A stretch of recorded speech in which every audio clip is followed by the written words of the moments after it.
Constitución Española de 1978. Artículo 14.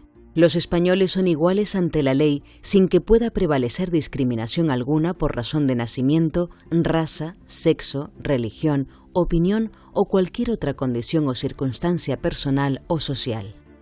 Con este artículo de su ley fundamental, la legislación española garantiza la igualdad a efectos jurídicos de toda la ciudadanía. Se rompe así con una tradición legislativa que hasta entonces consagraba la discriminación social, económica y jurídica de la mujer con respecto al hombre. Esta igualdad legal ya había sido ensayada previamente en la primera mitad del siglo XX, en la efímera Segunda República, pero la dictadura del general Franco, de base nacional católica, dio al traste con la experiencia de manera prematura e instauró de nuevo un modelo de sociedad sustentado sobre las desigualdades. La instauración de la Segunda República supone una época de avances, de progreso, sobre todo en lo que respecta al alcance de los derechos de ciudadanía, especialmente para las mujeres. La Constitución de 1931 recoge ya la igualdad entre los sexos. A la vez se permite la participación de las mujeres a nivel político y se le concede el derecho al voto. No podemos olvidar de que la Segunda República viene a ser el colofón de todos esos avances que se empiezan a suceder desde comienzos del siglo XX, y el primer dato significativo es el Real Decreto de 8 de marzo de 1910. Hasta aquella fecha las mujeres no podían estudiar ni en los institutos ni en las universidades, sino mediante un permiso o asistir a centros privados. El hecho de que las mujeres accedan a titulaciones universitarias significa también que acceden a otros puestos que antes les estaban negados, a puestos laborales. Incluso se significaron como mujeres profesionales en el campo de la medicina, de la farmacia, en el mundo de la investigación, y se va a impulsar esa formación femenina que va a contribuir a mejorarlas no solo como personas autónomas, sino también contribuye a mejorar el nivel educativo de las mujeres españolas. Un repaso de la legislación histórica sobre la igualdad de género ha de llevarnos necesariamente a la Ilustración y a su plasmación política más significativa, la Revolución Francesa. La Declaración de los Derechos del Hombre y del Ciudadano, que supone un primer intento de institucionalizar la igualdad en la Francia republicana, no consagra aún la equivalencia de hombres y mujeres, pero da pie a que se levanten las primeras voces que la reclaman. Realmente la Ilustración marca el inicio del primer movimiento feminista, porque es el periodo de la historia en el que vemos aparecer los primeros discursos de las mujeres de manera organizada. Mujeres como Olympia de Gouges o mujeres como Mary Wollstonecraft, que escribe a finales del siglo XVIII un libro excepcional para la época, ¿no? La vindicación de los derechos de las mujeres. Ahí es donde se manifiesta ese interés de las mujeres por defender conjuntamente los derechos del colectivo. También llegó la Ilustración a Canarias, y también conocemos los escenarios donde esa ilustración, los escenarios culturales donde esa ilustración tuvo su máximo desarrollo, que fueron las tertulias, como la tertulia de Nava aquí en Tenerife, o las Reales Sociedades Económicas de Amigos del País. Sin embargo, a diferencia de lo que ocurre en otros territorios españoles, que sí que tenemos referencia a mujeres que participaron en esos escenarios, en el caso de Canarias no tenemos esa referencia. Podemos intuir que igual que ocurría en otros territorios peninsulares, en Canarias también tenía que ocurrir. Por ejemplo, Joaquina Viera y Clavijo, una escritora, poetisa, hermana de José de Viera y Clavijo. Seguramente en ese ambiente familiar ella también tuvo que participar de esos movimientos y tuvo que asistir a alguna reunión. O igual ocurre con María del Carmen de Bettencourt, participó en la carrera científica aportando datos y aportando investigación. Evidentemente son mujeres destacadas que tuvieron que jugar un papel importante en la Ilustración canaria. También en las sociedades aborígenes canarias el poder era ejercido por los hombres.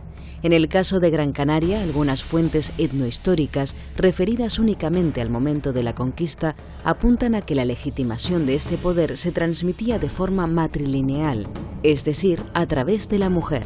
Pero esto no significa que existiera una sociedad matriarcal, puesto que el poder efectivo seguía estando en manos de varones. En cualquier caso, en las poblaciones aborígenes, las mujeres tenían roles diferenciados del de los hombres y esto incidía en sus condiciones de vida, en su nutrición y en su salud. Los primeros estudios se basaron en el análisis de determinados elementos químicos, que son los elementos traza, que están en muy pequeña proporción en los huesos y que pueden indicar si una dieta es predominantemente vegetal o por el contrario predominan las proteínas de origen animal, o incluso pueden distinguir en ese caso si se trata de animales de procedencia terrestre, en el caso de Canarias serían animales domésticos, o bien provienen de la pesca o la recolección marina.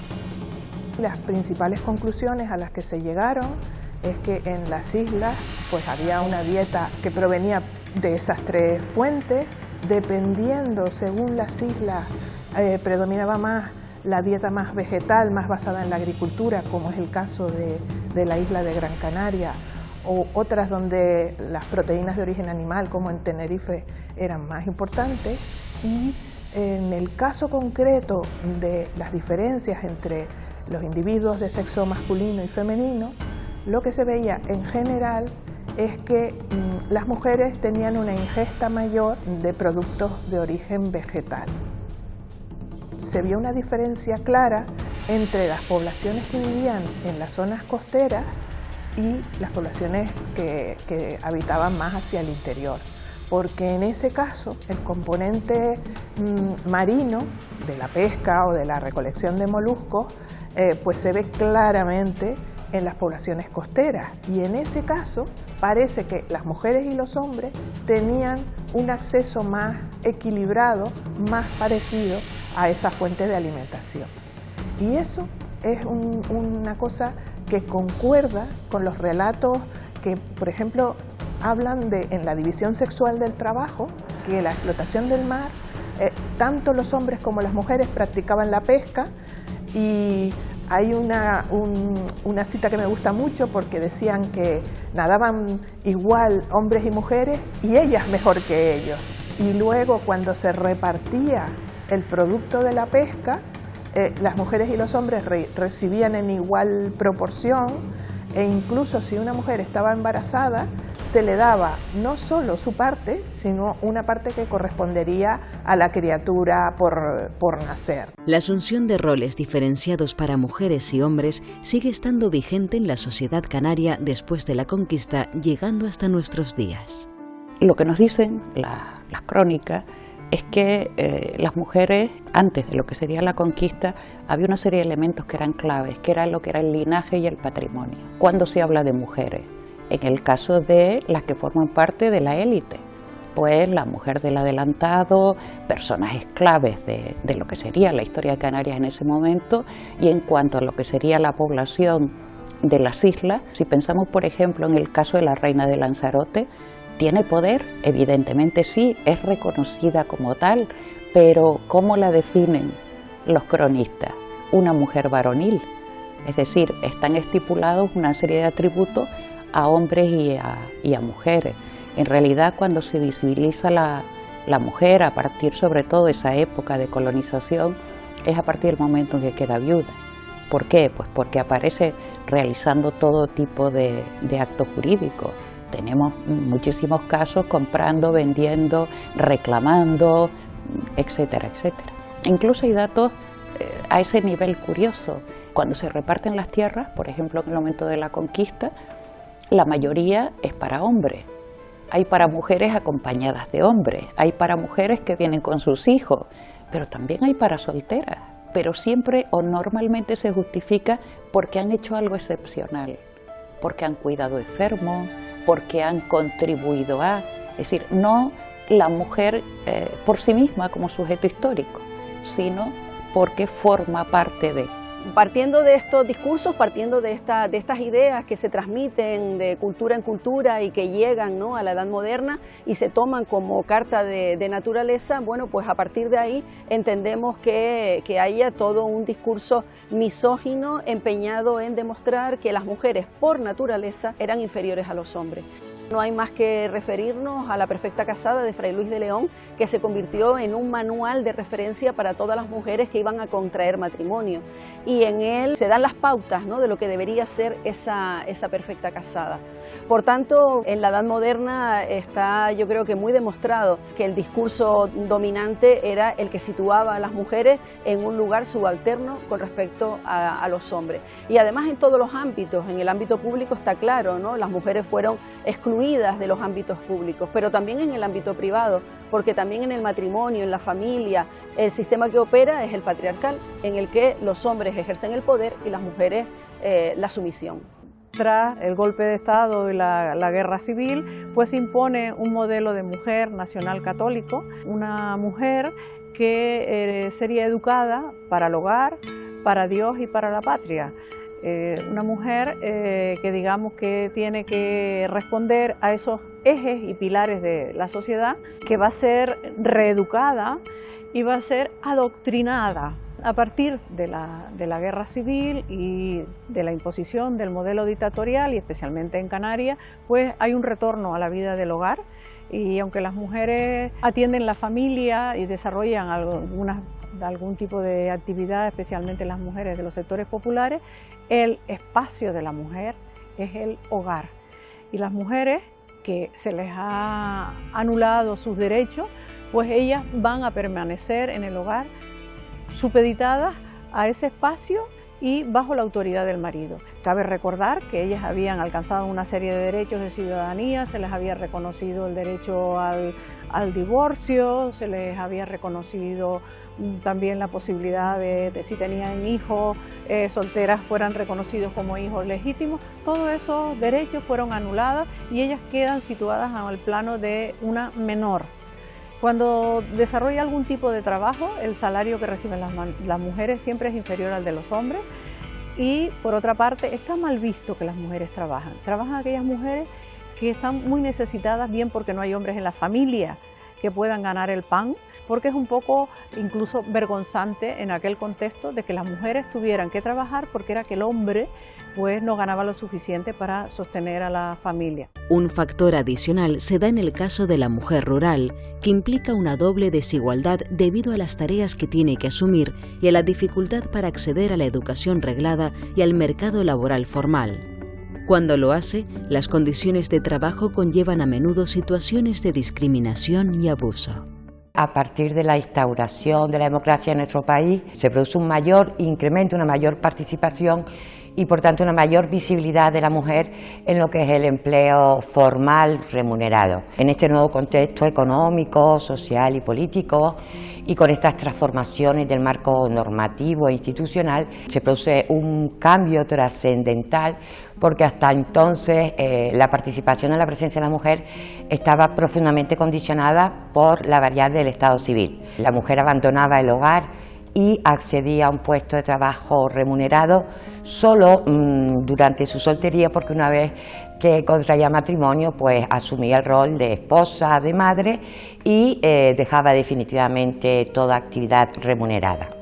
En el caso de Canarias, el punto de arranque o el punto de partida era claramente deficitario y desigual en cuanto a la presencia, la visibilidad de la mujer, porque durante la década de los 50 y de los 60 y hasta bien entrado los 70, la mujer que desarrollaba alguna actividad pues eran mujeres que o bien trabajaban sin remuneración en negocios familiares o en explotaciones agrícolas, o bien accedían a lo que entonces se conocía como el empleo doméstico, el trabajo en el hogar, o sea, salen de un hogar para desarrollar actividades remuneradas, es verdad que con baja remuneración en otros hogares. Entre los roles sociales que determinan la vida de las personas están la obligación del hombre de procurar el sustento familiar, aunque en ocasiones deba emigrar para lograrlo, y la obligación de la mujer de mantener el cuidado doméstico y familiar aún en la ausencia del esposo emigrado.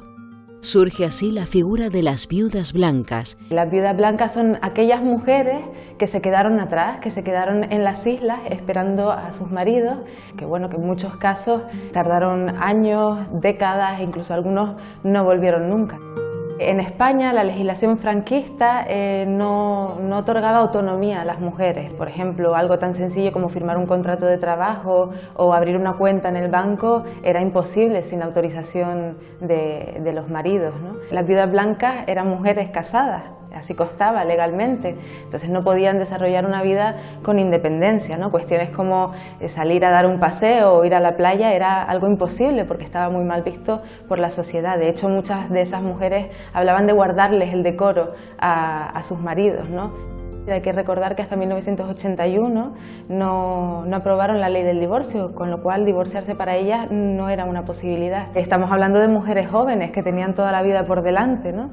Entonces esta circunstancia, ¿no?, de permanecer en esta situación, en esta especie de limbo en el que se quedaban, hizo que no pudieran vivir su vida con independencia, no podían iniciar una nueva relación, no podían iniciar nuevos proyectos de forma autónoma. Por eso esta circunstancia las dejaba en una situación de desprotección total y además truncó en muchos casos la vida de muchas mujeres.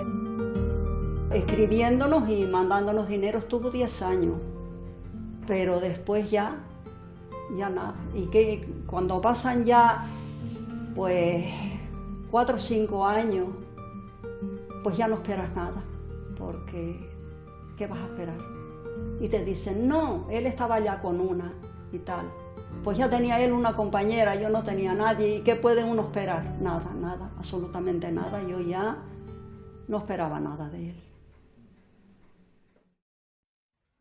No es el único caso de mujeres solas a lo largo de la historia. Si el rol tradicional de la mujer está supeditado a sus funciones reproductivas y domésticas, escapar de ese condicionamiento pasaba en numerosos casos por renunciar a la sociedad. Muchas mujeres se enfrentaron entonces a una grave disyuntiva vital: casarse con el hombre o casarse con Dios. La aparición de las religiones monoteístas supuso la exclusión de las mujeres de todos los oficios religiosos, la exclusión de las mujeres de todo el protocolo de la Iglesia. Las religiones y la Iglesia católica no solamente se contentó con organizar el espacio interno de la Iglesia, sino que también emprendió una cruzada para moralizar a la sociedad. Y en este sentido, bueno, la moralidad pasaba por el control a las mujeres, ¿no? Y bueno, pues la Iglesia impuso un arquetipo femenino, un arquetipo que además tenía que coincidir con los valores de la Iglesia, con los modelos, con los arquetipos que la Iglesia establecía. Y esos arquetipos de la Iglesia estaban divididos en dos, ¿no? La mala mujer, que era Eva, que nos había llevado a la humanidad a la expulsión del paraíso, y en el otro lado, el otro modelo, el otro arquetipo que la Iglesia propone es el de la Virgen María. Bueno, la Virgen María, que evidentemente es inalcanzable. La Iglesia además tenía esa herramienta en sus manos, ¿no? Tenía ese arma en sus manos de control de la sociedad. A través del miedo, ¿no? Si no se cumplen las normas morales que la Iglesia impone, serás castigado con el fuego eterno, ¿no? Con el fuego del infierno. Por tanto, bueno, pues tenían un poder importante sobre el conjunto de la sociedad y las mujeres en particular. Tras algunas reivindicaciones sociales que podemos considerar precursoras del feminismo, es en los años 60 del siglo XX cuando se produce una fuerte reactivación de las teorías feministas en todo el mundo.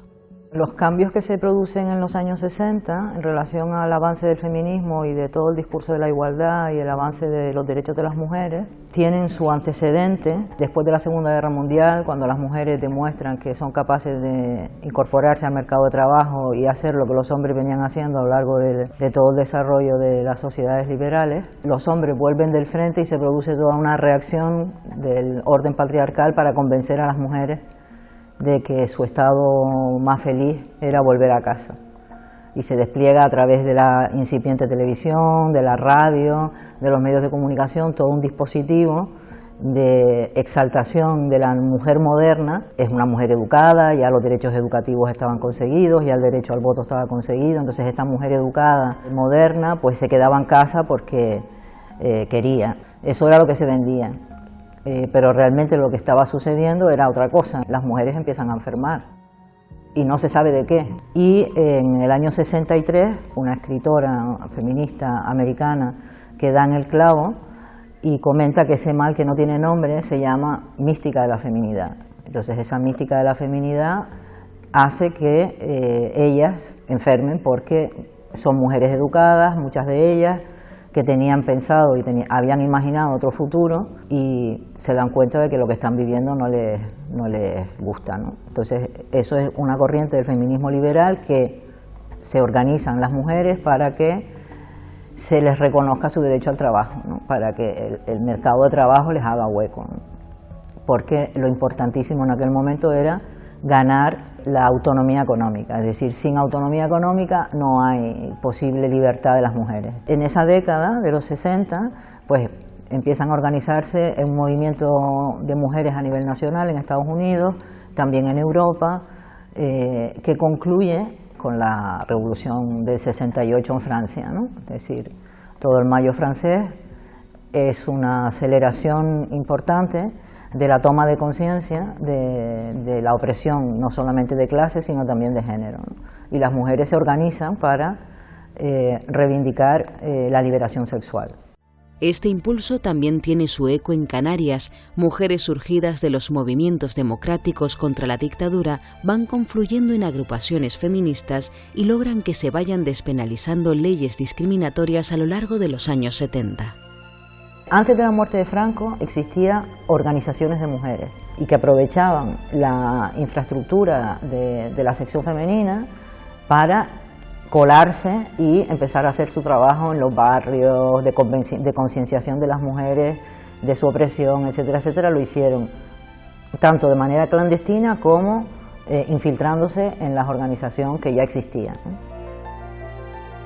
La coordinadora feminista se monta ya en el 78 y va a ser un sujeto político importantísimo del feminismo en Canarias, ¿no? Porque empiezan a organizar toda la agenda de reivindicación y cuáles eran los temas. El tema era el aborto, el tema era el divorcio, el tema era la coeducación, la educación mixta, los derechos laborales, igual trabajo, igual salario, etcétera. O sea, todos estos temas que estamos oyendo hoy, porque en absoluto han sido resueltos.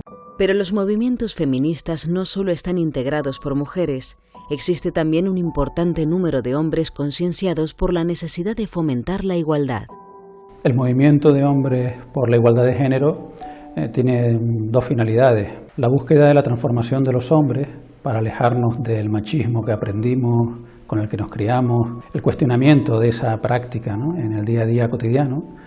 Y la otra finalidad es la colaboración con las mujeres, con el movimiento feminista, en la búsqueda de una igualdad real y efectiva, ¿no?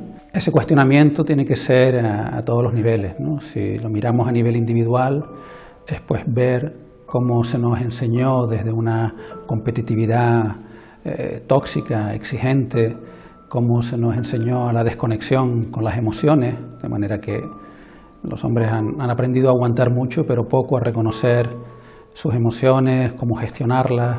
A partir de ahí, la reactividad que se genera, reactividad hacia afuera, en forma de maltrato, en forma de violencia, la reactividad hacia adentro también, ¿no?, desde conductas temerarias, desde adicciones, ¿no? Si miramos las cifras veremos que estamos ocupando los más altos rankings en cualquier tipo de delitos, desgraciadamente. Pasa también por ver los privilegios con los que hemos vivido en la sociedad, privilegios en la familia, en la forma de ejercer el poder, el control, en las instituciones, en la sexualidad, en las relaciones. Y también ver esos costes, ¿no?, esos costes que nos acompañan desde esa desconexión con la ternura, con la compasión, con la posibilidad de solidaridad, etc. Debemos de ir hacia una cultura de los cuidados, de que aumente la paternidad corresponsable, nos vinculemos a las crianzas. Igual que las mujeres salieron del espacio privado al público, es necesario que nosotros vayamos al espacio privado, al cuidado de las personas dependientes, al cuidado de menores, de los niños y niñas, haciéndonos cargo de toda la diversidad que hay de ser hombre. A pesar de los avances experimentados por nuestra sociedad en las últimas décadas, algunos roles sexuales que han sido intelectualmente superados siguen estando muy presentes en la cultura audiovisual y, por tanto, en los sectores más jóvenes de la sociedad. Con la llegada de Internet pensábamos que teníamos una hoja en blanco, un lienzo en blanco, a través del cual pues no iba a permear el sexismo presente en la sociedad, pero nos equivocamos. Y bajo ese halo de vanguardia, de innovación, es verdad que Internet está acogiendo todos esos estereotipos, roles y falsas creencias que desgraciadamente pues están en la sociedad. Concretamente en mi última investigación, casi un 70% del total nos indicaron que habían jugado a videojuegos sexistas. Observaban una imagen hipersexualizada de las mujeres, cosificada, objetualizada, convertida en objeto. Y luego, por otra parte, referían ver imágenes explícitas, en un 30%, de violencia contra las mujeres, manifestadas en escenas de prostitución, esclavismo, sumisión. Nos hablaban de la ausencia de mujeres en los videojuegos y de una imagen todavía, una imagen de la mujer frágil, sometida a la espera de ser salvada, a la espera de un príncipe azul. Una de las cuestiones que reivindicamos dentro del sector es esa diversidad de modelos corporales y de narrativas que están en la calle, ¿no? El mundo de los videojuegos forma parte de la cultura digital y no es ni más ni menos machista que cualquier otro producto cultural, pero sí es verdad que por su capacidad inmersiva debemos atenderlo especialmente.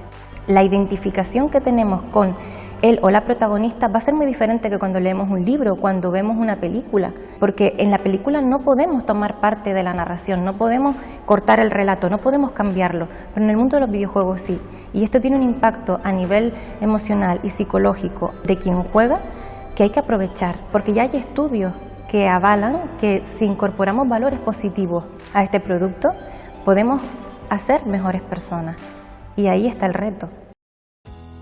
Que la historia de la humanidad esté cargada de desigualdades no legitima a la sociedad actual para perseverar en modelos de organización basados en la prevalencia de unos sobre otros, del hombre sobre la mujer. Por el contrario, una sociedad moderna debe basarse en la lucha contra la desigualdad y el respeto de la diferencia se presenta como el mejor camino para lograrlo. Las barreras actuales en el mercado de trabajo, desde el punto de vista de la visibilidad de la mujer, del acceso al empleo, de la promoción profesional y del acceso a futuras pensiones, siguen siendo básicamente las mismas. En la mujer se acumulan una serie de factores o de desventajas que suelen estar presentes o que se acentúan en momentos como los actuales de fluctuaciones económicas, porque son un colectivo particularmente vulnerable, es el primero en salir o en ser expulsado del mercado de trabajo. Y además porque la mujer continúa teniendo que hacer encajes de bolillos para compatibilizar su actividad fuera del hogar con la atención a los menores. Se ha visto durante esta época que son las que han tenido que pedir licencias, permisos, que adaptar sus jornadas. Algunas incluso han tenido que abandonar sus empleos o bueno, pues adaptar su espacio en el hogar para desarrollar una actividad laboral. Yo creo que hay un tema que es el tema clave que se llama conciliación familiar. Entran más mujeres a estudiar en la universidad que hombres, hay más mujeres estudiando que hombres, pero luego, a medida que se va desarrollando el escalafón universitario a base de oposiciones, etcétera, llegan lo que son los llamados techos de cristal. ¿Por qué se producen los techos de cristal? Todavía las mujeres somos las que en mayor parte dentro de nuestras casas y nuestras familias nos ocupamos de nuestras hijas y de nuestros hijos.